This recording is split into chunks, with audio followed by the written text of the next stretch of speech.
Assalamualaikum warahmatullahi wabarakatuh. Apa kabar solih-solihah? Alhamdulillah, luar biasa. Allahu Akbar. Pagi hari ini kita akan belajar menyimak tentang ilmuwan muslim di dunia. Insya Allah calon ulama besar. Simak baik-baik dan perhatikan baik-baik, karena kalian insya Allah akan menjadi ilmuwan muslim di dunia ke depannya. Takbir, Allahu Akbar. Tahukah kalian pada era 780 Masehi sampai 1258 Masehi, Islam sedang jaya-jayanya. Bagaimana tidak, di masa itulah terlahir banyak cendekiawan muslim yang berkontribusi di bidang ilmu pengetahuan. Saking berjasanya, beberapa nama tersebut bahkan masih populer hingga hari ini. Siapa saja mereka? Berikut sederet cendekiawan muslim yang namanya masih populer hingga hari ini. Jabir Ibnu Hayyan. Menurut kalian, siapakah orang pertama yang mengidentifikasi zat yang dapat melarutkan emas, menemukan asam sulfat, klorida, dan nitrat, serta alkali? Jika belum tahu, sepertinya kalian sudah harus berkenalan dengan sosok Jabir Ibnu Hayyan. Cendekiawan muslim yang bernama lengkap Abu Musa Jabir bin Hayyan al-Kufi as-Sufi ini bahkan mendapat gelar Bapak Ilmu Kimia Modern Dunia dengan sebutan Geber dari dunia barat. Untuk karya tulis, Jabir Ibnu Hayyan telah menulis banyak buku yang begitu populer di Eropa. Di antaranya Kitab Al-Kimia atau The Book of the Composition of Alchemy, Kitab As-Sabin, Kitab Ar-Rahmah, At-Tajmi, Az-Zilak, As-Sorki, Book of the Kingdom, Book of Eastern Mercury, dan Book of Balance.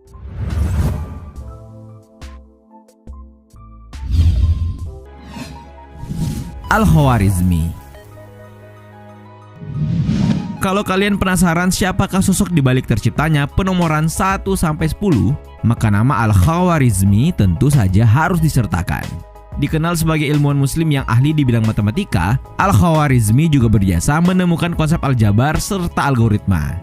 Tidak berhenti sampai di situ, ilmuwan berkebangsaan Persia ini juga pernah menjadi dosen di Sekolah Kehormatan Baghdad, Irak, dan oleh George Sarton diakuinya bahwa pencapaian tertinggi orang-orang timur diraih oleh Al-Khwarizmi. Beberapa karya tulis buatan Al-Khwarizmi diantaranya Alkitab Al-Mukhtasar fi Hisab Al-Jabar wal Muqabalah, Kitab Al-Jam'ah wal Tafriq bihasab Al-Hindi atau Diksik Al-Grizmi, serta kitab Surah Ar-Ra'd yang berisi tentang rekonstruksi planetarium dan berbagai karya lainnya.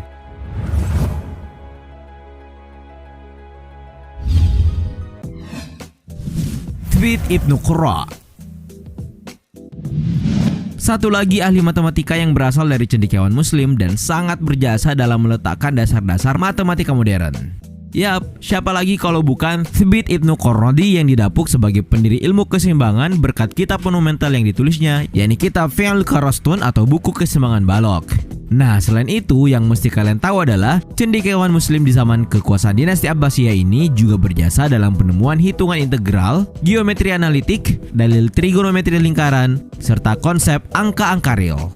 Tidak hanya matematika, faktanya Thibit Ibnu Qurra pun diketahui mendalami ilmu astronomi juga filsafat, dan dari sanalah berbagai risalahnya pun lahir dan masih dipelajari hingga hari ini.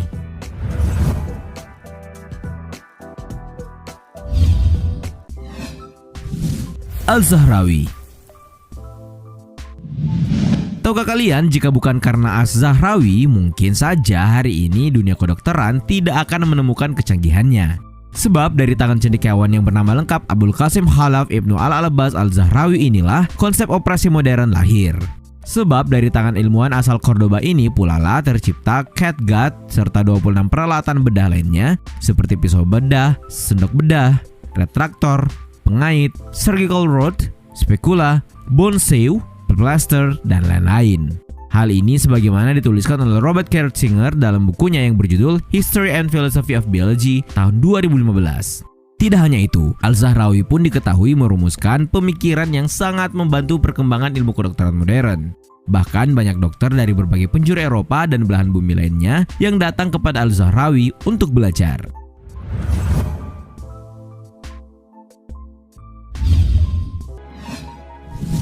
Ibnu Haytham. Nah, kalau cendekiawan muslim yang satu ini sangat berjasa atas teori optik yang ditemukannya. Fakta menyebutkan bahwa ilmuwan Irak yang bernama lengkap Abu Ali Muhammad Ibnu Al-Hasam Ibnu Al-Khaitam ini merupakan orang pertama yang menemukan juga menulis data penting mengenai cahaya. Karena itu tidak salah jika selama lebih dari 500 tahun Al-Manadir masuk dalam jajaran buku penting ilmu optik.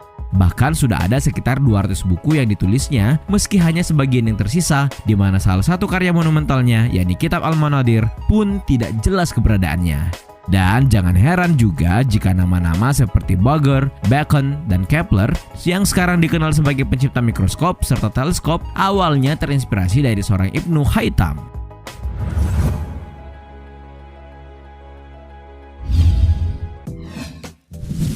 Ibnu Sina. Tentu kalian tidak asing lagi dengan cendekiawan muslim yang satu ini.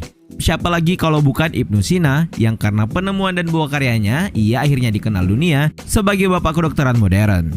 Kalian sudah tahu belum kalau pemilik nama asli Abu Ali Al-Husain bin Abdullah bin Sina ini punya karya monumental yang digunakan sebagai rujukan mahasiswa kedokteran di Eropa hingga tahun 1600-an. Nah, kitab inilah yang kemudian dikenal dengan nama Al-Qanun fi At-Tibbi atau Canon of Medicine yang mengkaji berbagai kaidah umum ilmu kedokteran, obat-obatan, dan jenis penyakit. Dikatakan juga bahwa buku ini mengombinasikan pengetahuan pengobatan purba dengan metode kedokteran Islam. Oh iya, selain berjasa dalam dunia kedokteran, Ibnu Sina juga dikenal sebagai penulis buku bertema filsafat, musik, logika, fisika, politik, dan psikologi, serta sastra.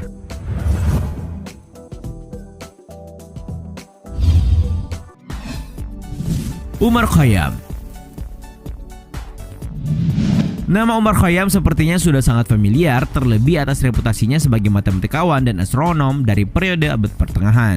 Bahkan nih, sebagian besar lainnya juga mengenal sosoknya sebagai filsuf dan sastrawan ternama.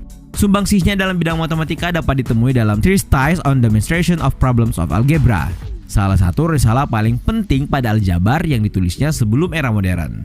Tulisan tersebut mencakup metode geometrik untuk memecahkan persamaan kubik dengan silang menyilang hiperbola dengan lingkaran.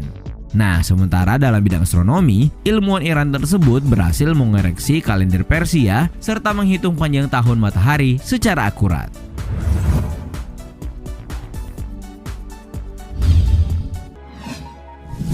Ibnu Al-Baitar.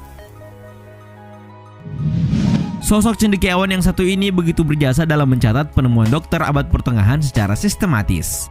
Selain dikenal sebagai ahli farmasi, ia juga dikenal sebagai ahli botani. Lalu penemuan seperti apa yang dimaksud? Faktanya ilmuwan asal Malaga yang bernama lengkap Abu Muhammad Abdallah Ibnu Ahmad Ibnu Al-Baitar Dia ad-Din Al-Malaki ini berjasa atas kitab yang ditulisnya.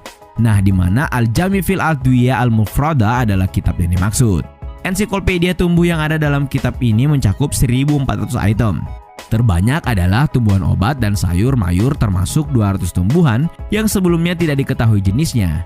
Karena itu tidak mengherankan jika kitab ini menjadi rujukan para ahli tumbuhan dan obat-obatan hingga abad ke-16.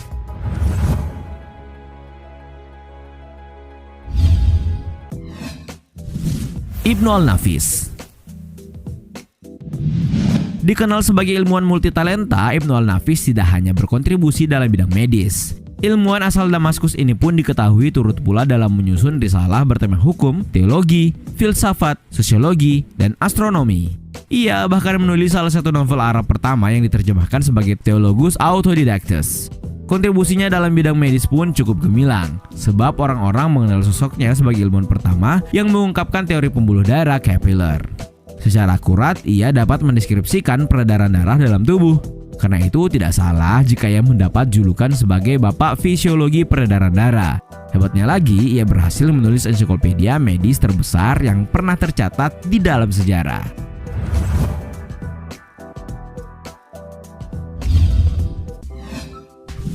Ibnu Khaldun. Tahukah kalian, jauh sebelum Auguste Comte mempopulerkan istilah sosiologi di abad ke-19, cendekiawan muslim bernama Ibnu Khaldun sudah lebih dulu menggagasnya melalui kitab Muqaddimah. Muqaddimah sendiri merupakan jilid pertama dari sebuah kitab Al-Ibar yang keseluruhannya berjumlah 7 jilid, di mana dunia barat mengenalnya dengan nama Prolegomena. Nah, sebagai tokoh penting di abad ke-14, pemilik nama lengkap Abdul Rahman bin Khaldun ini punya banyak gelar loh, diantaranya Bapak Sosiologi, Peletak Dasar Filsafat Sejarah, perintis ilmu ekonomi, hingga penggagas teori politik. Itulah tadi sederet cendekiawan muslim yang meski tinggal lama, namun karena penemuan-penemuannya, mereka dikenal hingga hari ini. Baik, demikian tadi penjelasan tentang ilmuwan muslim yang ada di dunia. Semoga bermanfaat dan memotivasi kita semua untuk terus belajar dan menjadi ilmuwan muslim di dunia. Allahu Akbar. Wassalamualaikum warahmatullahi wabarakatuh.